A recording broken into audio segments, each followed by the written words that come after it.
के युग में डॉक्टर भीमराव अंबेडकर जी, माननीय काशीराम जी के बाद तीसरे पुरुष हैं।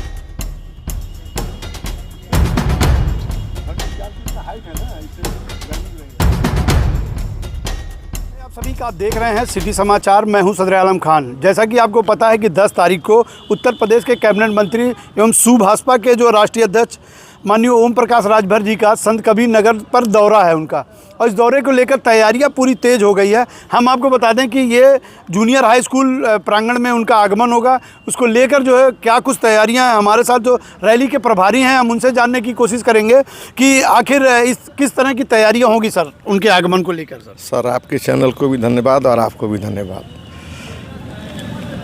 सर तैयारी अब तक की पूर्वांचल की सबसे विशाल रैली होने जा रही है। इसका मूल उद्देश्य है दलित, गरीब, अल्पसंख्यक जो समाज से कटे हैं उनको मुख्य धारा में लाने के लिए। क्योंकि हमारे मंत्री जी माननीय ओम प्रकाश राजभर जी इस धरती पे बाबा साहब भीमराव अंबेडकर और मान्यवर काशीराम के पास तीसरे पुरुष हैं जो इस समाज में दबे कुचले हैं, उनकी आवाज़ को उठाने के लिए। उसी के उपलक्ष्य में यह पूर्वांचल में ये चौथी रैली है। देखिए इसी प्रांगण में चंद्रशेखर आज़ाद ने भी एक रैली की थी और उन्होंने भी यही कहा था कि इसके बाद जो है दलितों को देखने वाला कोई नहीं। तो आखिर इस तरह की जो रैली अभी हो रही है दलितों को क्या छिन्न भिन्न करने का इरादा है या एकजुटता करना है? सर एकजुट है, एकजुट करना है। ये दलित मीन्स केवल दलित किसी कास्ट का नहीं हम कर रहे हैं, जो पिछड़े किसी जात में हैं उनकी आवाज़ माननीय मंत्री जी हमारे उठाते हैं, उनके हक और अधिकार की लड़ाई के लड़ते हैं। तैयारियों को लेकर क्या चल रहा है? तैयारी जो आपके सामने दिखा, तैयारी जोड़ों पे है, हर रास्ता आपके सामने दिखाई दे रहा है। कितने लोग आने की? कम से कम अब लाखों की उम्मीद लग रहा आने के लिए। अब देखिए जी संभाल लेंगे रैली को? सर अब संभाल लेंगे, संभाली जा रही है। माननीय हमारे नेताजी हैं, आप हैं, अब आगे की बात आप लोग बताएंगे रैली। नहीं ये बताइए सर कि जो ये रैली हो रही है क्या इसको 27 को लेकर देखा जाए सर? एकदम देखा जाएगा। हर लोग चुनावी मूड में हैं, हर पार्टियां चुनावी मूड में हैं। तो यहाँ पर जो है निषाद पार्टी के जो राष्ट्रीय अध्यक्ष उनका भी साथ ज़्यादातर जो है दिमाग उनका संत कबीर नगर की 313 विधानसभा पर है। सर 313 से अपनी ये गठबंधन गठबंधन एनडीए की गठबंधन सहयोगी पार्टी, जो तय होगा किसी का पर्सनल है नहीं, जो तय होगा वह नेतृत्व तय करेगा उस विधानसभा पे, वह विधानसभा ली जाएगी। सदर है, धनघटा है, हमारे दल से भावी प्रत्याशी भी आप धनघटा के लिए हैं। देखिए ये तो जुझारू कार्यकर्ता आपके हैं। हर बार हमने इनको डीएम कार्यालय पर लोगों की समस्याओं को लेकर देखा है, तो क्या कहना चाहेंगे? और आपके जिला अध्यक्ष जो हैं यहाँ पर बहुत कम दिखते हैं सर, क्या लगता है कि जिलाध्यक्ष अच्छे आदमी, बहुत दौड़ते धूपते हैं, बड़े अच्छे आदमी हैं, संघर्ष करते हैं ज़मीन पे। उनके बाद शादी है, इस नाते तो दिखाई कम दे रहे हैं। आज उनके यहाँ बारात हो रहे हैं, आज शादी है उनके वहाँ। जी। इस रैली को लेकर लोगों से क्या अपील करना चाहेंगे? अपील है अधिक से अधिक संख्या में आवें लोग, ऐतिहासिक रैली बनावें, माननीय मंत्री जी की बातों को सुने और उसका लाभ उठाएं। देखिए जो ये सामाजिक समरसता और परिवर्तन रैली के रूप में इसे देखा जा रहा है, क्योंकि सुभाषपा के लोगों ने इस पर पूरी ताकत झोंक रखी है और कहीं ना कहीं इस रैली को एक भव्य बनाने के लिए जो सारे लोग लगे हुए हैं, सारे नेता जो है एकजुट होकर जो है पूरी तरीके से इसको बेहतरीन रूप एक देने के लिए हैं। हम आपको दिखा दें कि ये पूरा प्रांगण जो है सजाया जाएगा और मुझे लगता है कि पूरे पीले गमछे में ये रंग दिया जाएगा।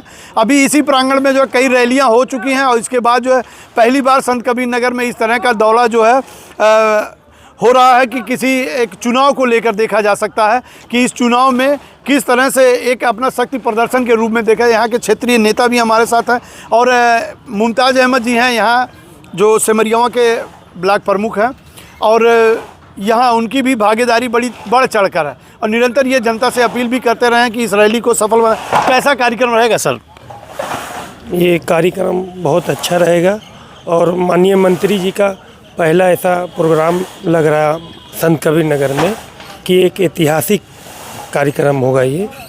और माननीय मंत्री जी बहुत मतलब जो गरीब कुचले और अल्पसंख्यक दलित जो इस तरीके के जो दबे कुचले लोग हैं उनकी बढ़ चढ़ के मदद करते हैं। और इसी के वजह से हम तो सहयोगी दल के में हैं, मगर माननीय मंत्री जी का व्यवहार और माननीय मंत्री जी इतने अच्छे इंसान और इतने अच्छे हैं कि उनसे कोई भी मिलेगा उनसे प्रभावित हो जाएगा। वही हम आपसे सवाल करने वाले थे कि भाई आप उनके सहयोगी दल के नेता हैं, भारतीय जनता पार्टी का अल्पसंख्यक मोर्चा के नेता हैं, आप भी लगे हुए हैं बराबर। हाँ, वो मंत्री जी से कोई भी मिलेगा उनसे बहुत प्रभावित हो जाएगा और वो सबकी जो दबे कुचे लोग हैं उनकी बहुत बढ़ चढ़ के मदद करते हैं। उनके आवास पे चले जाए, कोई भी पूरे प्रदेश का कोई भी जनता आती जाती है तो चाय पानी हर चीज़ पूछते रहते हैं। और जो मतलब जिनके पास कुछ व्यवस्था नहीं आने जाने की उनकी मदद भी करते हैं। तो ऐसे बहुत कम नेताओं को देखा गया है, तो मतलब बहुत अच्छे इंसान है। देखिए ओम प्रकाश राजभर जी का जो कोई मामला तो छुपा तो है नहीं। अब जो इन्होंने कहा है कहीं ना कहीं सही है। जब मंच पे बैठते हैं तो मंच के बाद से लोगों को अपने पास बुलाकर उनकी समस्याओं को सुनते हैं और बेबाक अंदाज में वो बोलते हैं और जो भी बातें होती हैं वो खुले मंच पर होती है, चाहे उनके घटक दल के लोगों के ही साथ क्यों ना हो। हमारे साथ जो उन्हीं के पार्टी के राष्ट्रीय सचिव हैं, हम जानने की कोशिश करेंगे कैसी तैयारी है सर। तैयारी तो आप देख लीजिए, तैयारी जोरों पर है। और हमारी तैयारी जैसे और लोगों की जो तैयारी होती है रोड पर दिखाई देती है, लेकिन हम लोग जो है गांव में काम करते हैं। माननीय श्री ओम प्रकाश राजभर जी जो हमारे महबूब नेता हैं, उनके निर्देशन पर हम लोग गांव में जो है जाकर चौपाल लगाते हैं, लोगों को तैयार करते हैं और इतना जनसैलाब उमड़ेगा। अब ज़्यादा क्या कहें, परसों आप देख लीजिएगा 10 तारीख को। तो मैं अपील करता हूँ यहाँ के सम्मानित जनता से कि उत्तर प्रदेश सरकार के कैबिनेट मंत्री, गरीबों के, पिछड़ों के, दलितों के, माइनॉरिटी के नेता, हमारे महबूब नेता माननीय श्री ओम प्रकाश राजभर जी आ रहे हैं। मैं अपील करना चाहता हूं कि आप आवें और उस ऐसे महापुरुष का उद्बोधन को सुने और उनका उससे लाभ उठावें। नहीं, अभी आप कह रहे हैं चौपाल के माध्यम से आप लोगों को जागरूक कर रहे हैं। अब यहाँ दलित, पिछड़ों और मुसलमानों, अल्पसंख्यकों की बात कर रहे हैं। चुनाव में सारे लोग इसी कार्ड पर खेलते हैं, कितना बुलाने में समर्थ हो जाएंगे आप? हम लोग भुनाते नहीं है, काम करते हैं और प्रमाण है, इसका प्रमाण है। अगर कोई इन गरीबों के लिए लड़ता है, सबको लेकर साथ चलने का काम करता है, तो एक ही नेता है माननीय ओम प्रकाश राजभर जी, जो मिसाल है और सबके सामने ही दिखाई देते हैं, जो सड़क से लेकर के सदन तक आवाज़ उठाते हैं। और इस कबीर के धरती पर, संत कबीर नगर की धरती पर ये आगाज़ करने आ रहे हैं हमारे महबूब नेता माननीय श्री ओम प्रकाश राजभर जी। चूँकि ये धरती बहुत पवित्र धरती है। कबीरदास जी ने कहा है कि कबीरा खड़ा बाजार में लिए जुआठा हाथ और जो अपन घर फूंक के चले हमारे साथ। ये कबीर की धरती है, ये बहुत महान धरती है और यहाँ दिखाया जाएगा 10 तारीख को कितना बड़ा प्रदर्शन होगा। तो आपने कबीर का एक दोहा दिया, जो घर फूंक के आपके साथ चलेगा, तो कितने ऐसे लोग मिलेंगे कि जो घर फूंक कर यहाँ उसका उदाहरण भाई आप घुमाइए, वहाँ मत जाइए सीधे में। घर फूंकने का मतलब ये नहीं हुआ कि अपना घर जला करके, आप उसको सारांश में जाइए। इसका आशय ये हुआ कि माननीय ओम प्रकाश राजभर जी को सुनने के लिए चाहे वो घर फूंकना पड़े, चाहे कर्जा लेना पड़े, चाहे जो करना पड़े, वो आएगा। आशय यहाँ ये हुआ। अच्छा, व्यवस्थाएं नहीं देंगे और पार्टियों की तरह? हाँ नहीं, और देखिए हमारे पास पैसा नहीं है, हमारे पास पैसा नहीं है। ओम प्रकाश राजभर जी मसीहा हैं, महापुरुष हैं और वो चलते हैं तो कारवां चल पड़ती है। वो अपना, इसे मैंने कहा ना, घर फूंक के चले हमारे साथ। वो नेता हमारे, उसका आशय आप समझ लीजिए, चंदा लगा करके सारे लोग यहाँ पहुँचेंगे। देखिए, दावा तो बहुत बड़ा है। वो कह रहे हैं कि जो व्यक्ति अपने अपने खर्चे से यहाँ पर पहुँचेंगे, हालांकि 10 तारीख ज़्यादा दूर नहीं है। 10 तारीख के बाद से इस यहाँ की पूरी तैयारी और पूरी व्यवस्थाओं का और लोगों के आगमन का पूरा आपके सामने तो पहुँचेगा। हमारे साथ माला जी हैं और हो सकता है संभावित 3 विधानसभाएं हैं और कहीं ना कहीं इन्हें मौका मिलना ही मिलना है, क्योंकि ये बहुत अच्छी वक्ता हैं। हमने इनका कई बार इंटरव्यू लिया है और उसमें इन्होंने बड़ी बेबाकी से अपनी बातों को रखा है। और सबसे अच्छी बात यह है कि अपने क्षेत्र की समस्याओं को नीचे से लेकर अधिकारियों तक पहुंचानी इनकी हावी है और कहीं ना कहीं उस मामले पर पूरी निगाह बना के, क्योंकि हमारी भी एक खबर इनसे द्वारा हुई थी और इनको याद था कि उस मुद्दे पर हमारी बातचीत हुई थी और इन्होंने पूछा, और यही होना चाहिए एक स्थानीय नेता में, क्योंकि हर मुद्दे पर पकड़ होनी चाहिए। मैडम, कैसी तैयारी होगी आपकी? बहुत बहुत धन्यवाद भैया।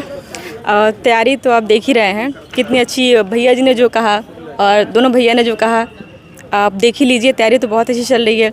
बाकी हम लोग कोशिश करेंगे कि ज़्यादा से ज़्यादा भीड़ इकट्ठा करें और क्षेत्र में चल भी रहे हैं, लोगों को बता रहे हैं कि आप आइए, हमारे बाबूजी माननीय ओम प्रकाश राजभर जी आ रहे हैं।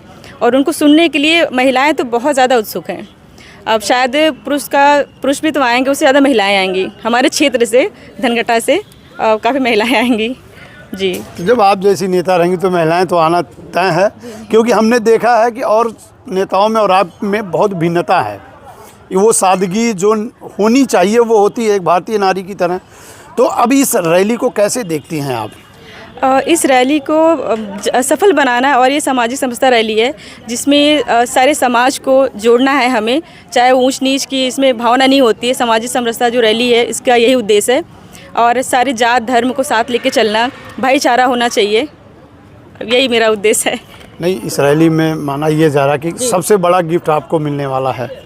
अब वो तो माननीय बाबूजी तय करेंगे, अभी मुझे तो ऐसी कोई जानकारी नहीं है। ठीक है, हो सकता है मेरे लिए भी बहुत बड़ा गिफ्ट। अगर कोई जिम्मेदारी मिले तो क्या करेंगे? उसको बहुत अच्छी से निभाएंगे, हम पूरी कोशिश करेंगे 101% देने का। आप युवा हैं, युवाओं के लिए क्या सोच के रखा आपने? युवाओं के लिए यही सोच के रखा है कि उनको आगे बढ़ाना है, नौकरियां नहीं मिल रही हैं उसके लिए आवाज़ उठाना है, उनके कदम से कदम मिला के चलना हमें, और कोशिश करेंगे कि जितने ऐसे लोग घूम रहे हैं उनको अपने साथ में लेके चलें, उनकी बातें बाबूजी तक पहुंचाएं, ऊपर तक हम उनकी बातें पहुंचाएं, क्योंकि जो नई जनरेशन है वो काफ़ी परेशान है क्योंकि नौकरियां नहीं मिल रही हैं। तो मेरा यही मुद्दा रहेगा। हालांकि मौका तो नहीं है सवाल पूछने का, लेकिन एक सवाल आपसे पूछते हैं। गणेश चौहान आपके क्षेत्र के क्षेत्रीय नेता हैं जी, उनकी लोकप्रियता को लेकर क्या कहेंगे? देखिए मैं तो बहुत ज़्यादा उनके बारे में नहीं जानती, तो मैं इस पर कोई टिप्पणी नहीं करना चाहूँगी, सॉरी। अभी अखिलेश यादव के बारे में उन्होंने बड़ा ज़बरदस्त बयान दिया था। ये देखिए वो उनका बयान है और मुझे नहीं पता उन्होंने क्यों दिया, बट ऐसा बयान उनको नहीं देना चाहिए था, क्योंकि इसमें बहुत छोटापन दिखता है। आपने जो बयान दिया वो एक अपने आप को आपने छोटा दिखा दिया है। बाकी सब में क्या चल रहा है क्या नहीं चल रहा है वो तो अलग चीज़ है, बट आपको ऐसा स्टेटमेंट नहीं देना चाहिए था किसी के लिए भी। भाई उनके लिए दिया, कल आप किसी और के लिए देंगे। पार्टी के राष्ट्रीय अध्यक्ष हैं। हाँ जी, तो ये बहुत ही निंदनीय है और इन्हें ऐसा स्टेटमेंट देकर बहुत गलत किया है। देखिए इन्होंने एक बात जो है बोली है, फिलहाल उस पर हम कोई टिप्पणी नहीं करेंगे। फिलहाल इस तैयारी को लेकर जो है यहाँ पर पूरी तरह से तैयारियाँ बड़ी तेज़ी से हो रही हैं, और 10 तारीख के जो प्रोग्राम को भव्यता देने के लिए सारे नेता और जितने भी राष्ट्रीय कार्यकारिणी के सदस्य हैं सारे लोगों ने अपनी ताकत लगा दी है। संत कबीर नगर में 10 तारीख को जो ये एक रैली जो यहाँ पर मनाई जाएगी या रैली जो आयोजन की जाएगी, उस रैली को लेकर जो है इसे 2027 के चुनाव को लेकर देखा जा रहा है। अब देखना ये होगा कि इस रैली को किस तरह से भव्यता रूप दी जाती है, और कहीं ना कहीं इस रैली के आने से जो स्थानीय नेता हैं या जो दल हैं जो दावे करते हैं कि संत कबीर नगर सिर्फ उनका है, उनके लिए भी सरदर्द बढ़ने वाला है। क्योंकि ओम प्रकाश राजभर की जब रैली कहीं पर भी होती है तो उसमें हुजूम तो हो जाए, उनकी बातों से प्रभावित होने वाले भी लोग हैं। क्योंकि जो लोग ये कहते हैं कि हमारे सारे लोग हैं, तो कहीं ना कहीं इसमें सेंधमारी इस बात तय है। बने रहिए आप सिटी समाचार से। ऐसे